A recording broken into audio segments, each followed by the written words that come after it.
Perkenalkan, saya Anissa Nurjana dari Pendidikan Geografi UPI 2018. Di video ini, saya akan membahas tentang tsunami dan cara-cara mengurangi resikonya. Tapi sebelumnya, tahu nggak sih, dalam kurun waktu hampir 20 tahun terakhir, Indonesia mengalami 5 kali bencana tsunami. Tepatnya 2 kali terjadi secara berturut-turut di tahun 2018, yakni tsunami Palu dan tsunami Selat Sunda. Setidaknya dalam 1 dekade terakhir, tsunami menyebabkan kerugian ekonomi yang cukup besar, serta menyumbang korban yang paling banyak. Lalu sebenarnya, apakah tsunami itu? Kata tsunami sendiri berasal dari bahasa Jepang su, yang berarti pelabuhan, dan name, yang berarti gelombang. Jika disatukan, maka artinya adalah gelombang atau ombak yang besar di pelabuhan. Menurut peneliti, tsunami adalah gelombang laut yang besar dan cepat, serta bersifat merusak, yang diakibatkan oleh adanya gangguan atau perubahan pada dasar laut maupun kolom air laut. Mengapa bisa terjadi tsunami?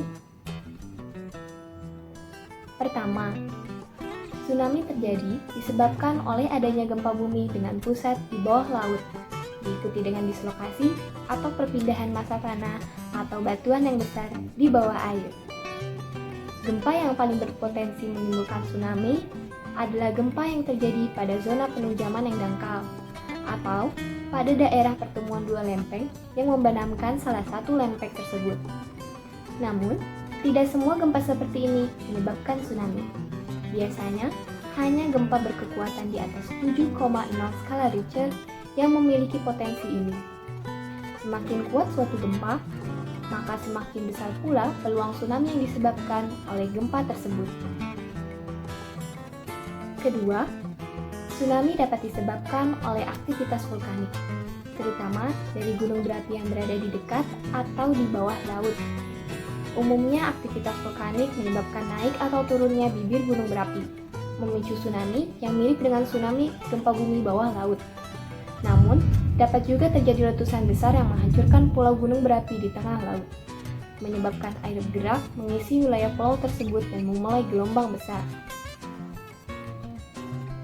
Ketiga, penyebab tsunami selanjutnya adalah adanya longsor bawah laut.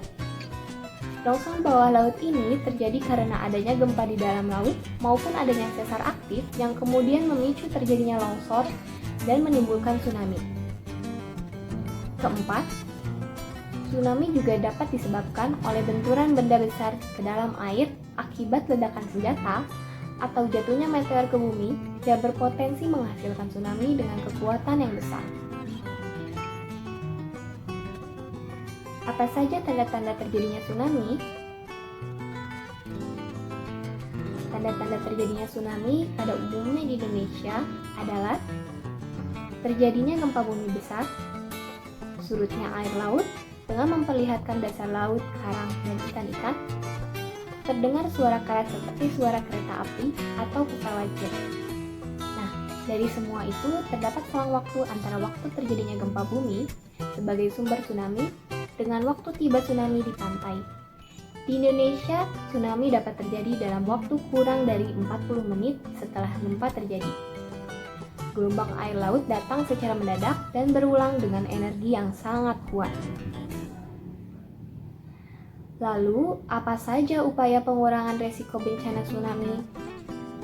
Upaya pengurangan resiko bencana tsunami dapat dilakukan dengan pembangunan sistem peringatan dini tsunami, pembangunan tempat evakuasi atau shelter di sekitar wilayah pemukiman, pembangunan tembok penahan tsunami pada garis pantai yang beresiko, penanaman mangrove serta tanaman lainnya di sepanjang garis pantai untuk meredam gaya air tsunami, meningkatkan pengetahuan masyarakat lokal, khususnya tentang yang tinggal di pinggir pantai, tentang tsunami dan cara-cara penyelamatan diri terhadap bahaya tsunami.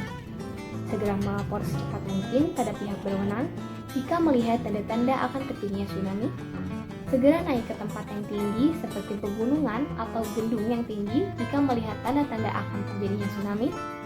Beritahu orang-orang sekitar dan ajak serta ke tempat yang lebih aman. Jika sedang di dalam perahu atau kapal di tengah laut dan mendengar berita bahwa telah terjadi tsunami di pantai, Jangan mendekat ke pantai dan arahkan perahu ke tengah laut. Gelombang pertama biasanya disusul oleh gelombang berikutnya. Pastikan gelombang telah benar-benar mereda sebelum turun ke daerah yang rendah. Setelah turun ke daerah yang rendah, segera lakukan pertolongan pertama pada korban. Dengan hal-hal tersebut, kita dapat mengurangi resiko dari bencana tsunami. Nah, itulah penjelasan mengenai tsunami dan cara-cara mengurangi resikonya. Semoga bermanfaat ya. Terima kasih.